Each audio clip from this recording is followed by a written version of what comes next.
Welcome to my channel. இன்றைக்கி நம்ம சேனலில் மூலிகை கஷாயம் எப்படி செய்கிறதுன்னு பார்ப்போம். அதுக்கு 10 ஓமவல்லி இலையை கட் பண்ணி எடுத்துக்கிறேன் செடியிலேருந்து.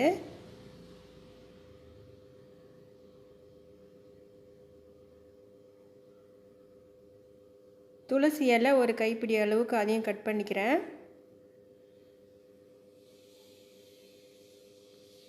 இது ரொம்ப ஆரோக்கியமான கஷாயங்க. வீட்டில் நீங்களும் செஞ்சு குடிங்க. அதில் வெத்தலை பறிச்சிக்கிறேன். இப்போது நம்ம இந்த 3 இலையும் பறிச்சிட்டு வந்துட்டோம். இந்த 3 இலையும் ரொம்ப உடம்புக்கு நல்லது. நம்ம குடிக்கிற அன்றாட குடிநீரில் இந்த துளசி இலையை போட்டு வச்சு டெய்லி குடிச்சிட்டு வந்தால் புத்துணர்ச்சி கிடைக்கும். காலையில் வெறும் வயிற்றில் இந்த துளசி இலையை மென்று சாப்பிட்டா வாய் துர்நாற்றம் போகும், தொண்டை புண் ஆறும்.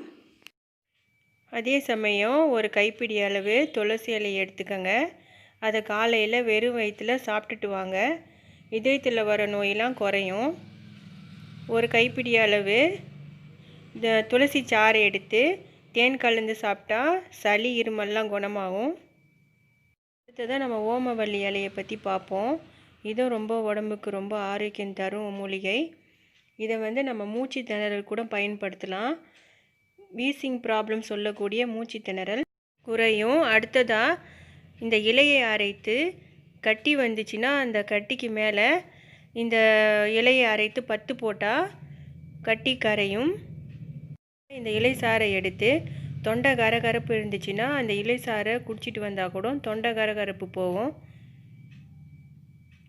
இந்த இலையை என்னோடய சேனலில் பஜ்ஜி கூட செஞ்சு அப்லோட் பண்ணியிருக்கேன். கீழே டிஸ்கிரிப்ஷனில் தரேன், பார்த்துக்கங்க. மூலிகையும் நிறைய விஷயத்துக்காக நோய்க்காக பயன்படுத்துகிறாங்க. அதில் எனக்கு தெரிஞ்ச சிலவற்றை சொல்கிறேன். இப்போ நம்ம அடுத்ததாக வெற்றிலை பற்றி பார்ப்போம். நெஞ்சு சளி இருக்கிறவங்க 2 வெற்றிலையை எடுத்து ஒரு 6-7 மிளகு வச்சு மென்று சாப்பிட்டா தொண்டை கரகரப்பு நெஞ்சு சளிலாம் உடனே சரியாகும். அதே சமயம் இந்த வெற்றிலையை தலைவலிக்கு பயன்படுத்தலாம். தலைவலி வந்தவங்க இந்த 2 வெத்தலையை எடுத்து தணலில் வாட்டி நெத்தியில் கட் பண்ணி ஒட்டிக்கிட்டால் தலைவலி போகும். வெற்றிலையை சாறு பிழிஞ்சி தேன் கலந்து குழந்தைங்களுக்கு கொடுத்துட்டு வந்தால் சளிலாம் போகும். அதே சமயம் படிக்கிற பிள்ளைங்களுக்கு இந்த சாறை கொடுத்துட்டு வந்தால் ஞாபக சக்தி பெருகும். சில பிள்ளைங்க வெத்தலையை சாப்பிட மாட்டாங்க. அதனால் அரைச்சி தோசை மாவில் கலந்து தோசையாக கொடுங்க. வெற்றிலை பஜ்ஜி கூட நான் அப்லோட் பண்ணியிருக்கேன். கீழே டிஸ்கிரிப்ஷனில் தரேன், லிங்க்கு பார்த்துக்கங்க. நம்ம ஒரு பாத்திரத்தில் எல்லா இலையும் கட் பண்ணி போட்டுக்கலாம். கட் பண்ணிவிட்டு வாஷ் பண்ணிக்கலாம். 2 கிளாஸ் அளவுக்கு தண்ணி சேர்த்து நல்லா 5 மினிட்ஸ் கொதிக்க வச்சுக்கலாம். இப்போ நல்லா 5 நிமிஷம் நல்லா கொதிச்சிடுச்சு. இப்போது மஞ்சள்தூள் 1/4 ஸ்பூன் அளவுக்கு சேர்த்து ஒரு 5 மினிட்ஸ் கொதிக்க விட்டுக்கலாம். நல்லா கொதி வந்துடுச்சு.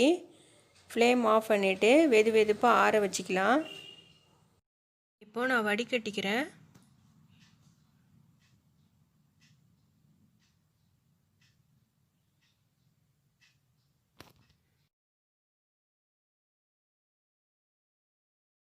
வெதுப்பான கஷாயத்தை நான் கிளாஸில் ஆட் பண்ணிக்கிறேன்.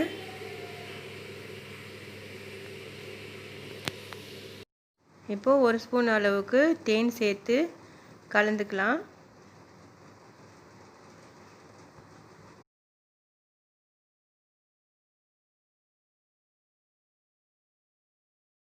ரெண்டு பேருக்கு தான் கஷாயம் போட்டிருக்கேன். நீங்கள் வீட்டில் தகுந்த மெம்பருக்கு தகுந்த மாதிரி போட்டுக்கோங்க.